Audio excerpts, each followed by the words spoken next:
Hey everybody, Rob Lyons here. It's been a little while since I've done a model kit review, but we're going to do an unboxing today of a new model kit. Was able to pick this up today at Scaled Reproductions in Louisville, Kentucky. So a shout out to the folks at Scaled for picking this up for me. This is the 1/144th scale Moonraker space shuttle from the James Bond film of the same name. And this is by Revell of Germany. This is a new kit, at least in terms of being marketed in this way. Has just come out here in the last month or two. And so we're going to take an opportunity to unbox the kit and see what's inside.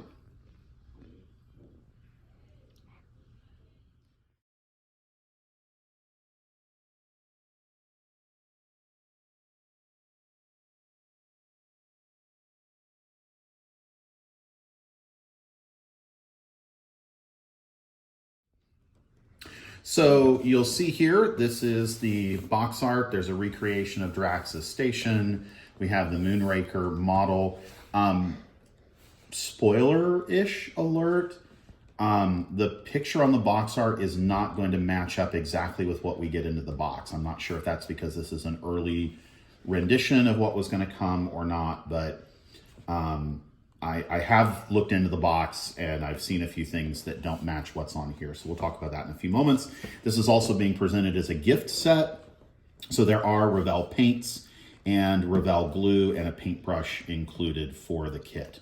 So let's take a moment now. We'll go ahead and open it. It's 66 parts.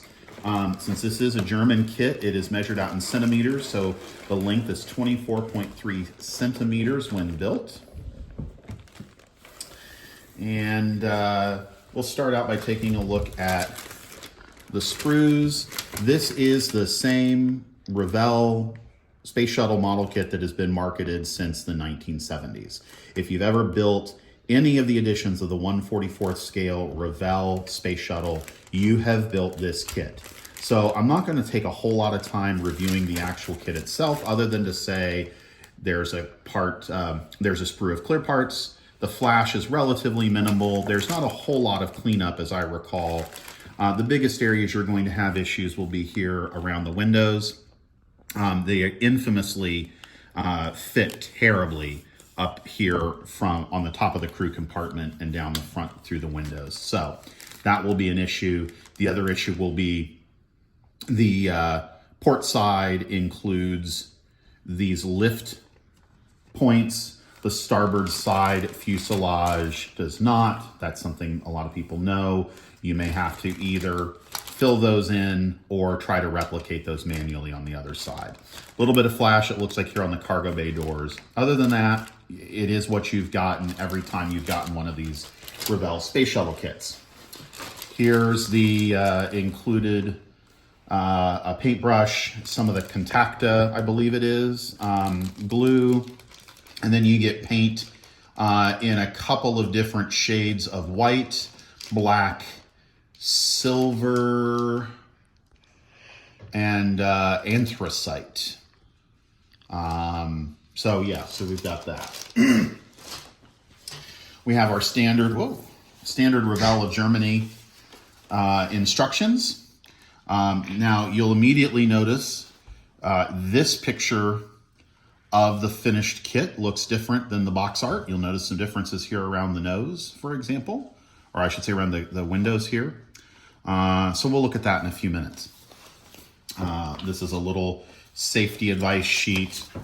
You know, don't do anything stupid while you're building this model kit. All right, so again, full color. Instructions are included in multiple languages.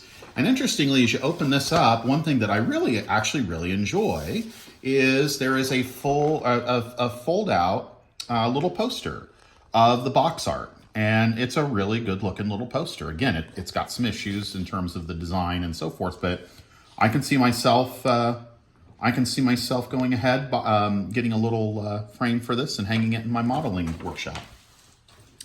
The instructions are going to basically be the same instructions that you've seen in Revell kits throughout. You know, very few words, mostly pictures and so forth. This does include the space lab and everything that has always been in the shuttle kit. It gives you instructions to build that.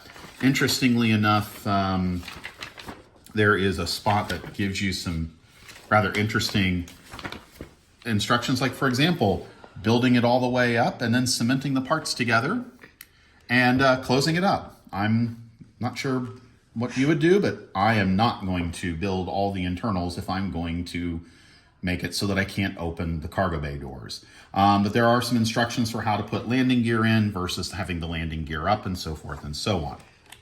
Now, where this kit actually really got my attention, because to be quite honest, I don't need to build another 1/44th scale space shuttle, but it is the Moonraker. And so you've got all of these different decals that have been made available. Some of these you may recognize from the 1/44th scale regular space shuttle, with a few additions. For example, the little red boxes that are on the elevons of the Moonraker shuttle and so forth. Where we get into something a little bit different though, I mean, obviously we've got the Moonraker decals for the different Moonraker shuttles. But this is the first Revell kit that has included a full array of tile decals for the shuttle itself. So these are similar to the aftermarket tile decals you get from any number of manufacturers, like County Spaceport, Warbird, and so forth in various scales. This is the reason I wanted to get this kit. I want to see the quality. I want to see how good they are. I want to see what they look like when they are actually on the model, because this would be a huge addition if Revell chose to add these to their regular space shuttle lineups. So you'll notice there's the reinforced carbon-carbon for both the upper and lower sides. The other thing I really actually like about this is you notice where the different decals break up. This lines up with the body of the shuttle itself, where the parts are at. And you've got landing gear doors separate. You've got the sides. You've got the body flap. These are the sides of the nose. You've got the top of the nose as well. I'm a little concerned about those being two separate pieces, but hopefully that'll work out okay. This alone was enough. I know it sounds weird to make me want to build this kit. Now, there are some issues. For example, the cats are yowling and the watches are dinging, but you'll notice here, and you'll notice on the decal sheet, that the vertical stabilizer is inaccurate. The decal for that is highly inaccurate. It's missing several features. The other issue I think I'm personally going to have a problem with, you find here around the windows. This does not match the filming model, but it also doesn't match, for example, you've got this portion here, which is going to be underneath the windows. It has a tile pattern. This does not, and I'm not really sure of a way to recreate that. Also, the forward piece of reinforced carbon-carbon to create the nose effect has no tile at all. Neither do these leading edges here that would go onto the ohms pods, but that may not be as big of an issue because in the actual Moonraker film, there are no thermal tiles in that area of the ohms pod. So, all in all, the decals, though, intrigue me. I am more intrigued for the possibilities that Revell could have with this decal sheet later on. Obviously, if they were to choose to do this for the regular space shuttle, they would need to replace this decal and just fix it to follow the contour of the wing. That little half moon shape there was something that was exclusive to the Moonraker shuttle in the James Bond films. That is not what they looked like in real life.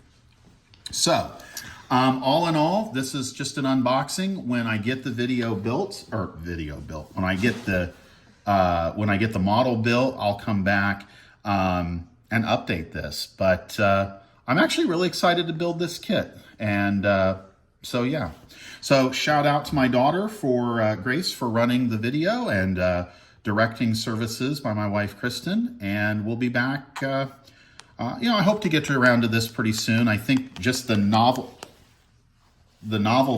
of these tile decals alone are enough to make me want to slap this together pretty quickly. So yeah, we'll be back and we'll see how it goes. Thanks a lot for watching. Like and subscribe below.